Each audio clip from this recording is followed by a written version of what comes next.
News 22 Sports.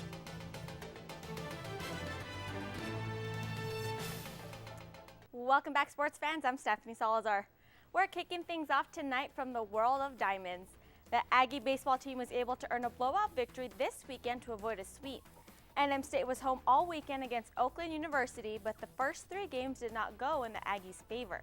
Friday night, the Aggies got beat 3-8, and you would think some rest that night would have the Aggies cleared and ready to go, but that was not the case. NM State dropped both of Saturday's games 11-14 and 3-7. However, they must have got some rest on Saturday night because they were able to blow Oakland out 17-2. The Aggies scored 17 runs off 21 hits, and this game was stopped at the top of the seventh inning due to the 10-run mercy rule.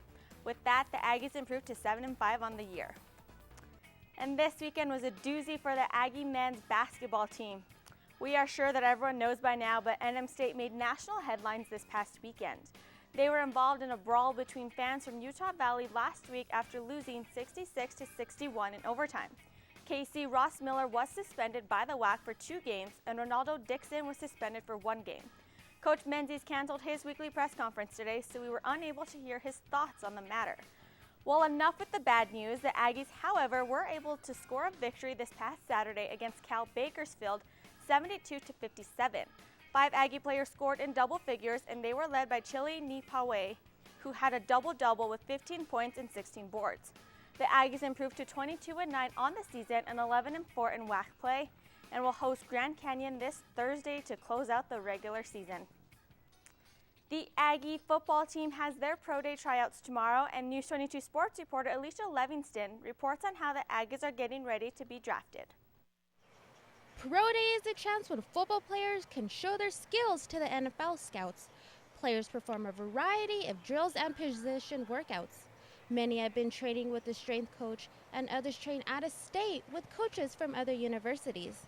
I have a DB coach that used to be a coach at NAU, and he works with me on my DB stuff, so it's a lot of one-on-one attention.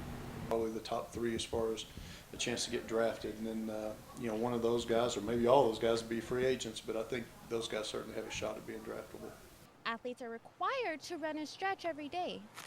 Fast, I got good ball skills, and I plan on just wilding. I plan on wilding the scouts with my speed. The weight room workouts will begin in the morning, followed by a trip to Aggie Memorial Stadium, where the players are anticipating their favorite event, the 40-yard dash drills. Pro Day will begin Wednesday at 9 a.m. in the weight room. Starting at noon, family and friends will be able to see players perform field drills at Aggie Memorial Stadium.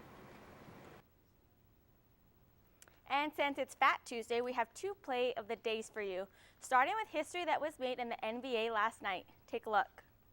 LeBron Oran scorched the Bobcats. Not a really difficult task, obviously, but he was looking like the Phantom of the Opera. LBJ set his career high of 61 last night in South Beach. First time he scored over 50-plus at home, and he set the Heat franchise record for points. Talk about a man amongst boys. Basket would have counted. LeBron James will go to the free throw line. Lakers inbound the ball with 7 left on the clock when the Lakers take advantage of the big man, the alley-oop to win the game. What an out-of-bounds play!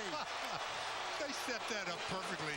Took advantage. And just because we're at the end of our show, you can still keep in touch with News 22 Sports. Coming up in the next couple of weeks, we will be filling out our bracket for March Madness, and we want you to join in on the fun.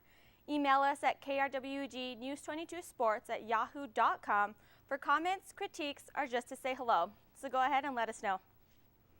And that's all for sports tonight. Join us for more sports action tomorrow.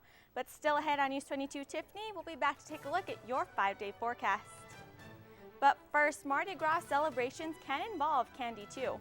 More on that when we get back.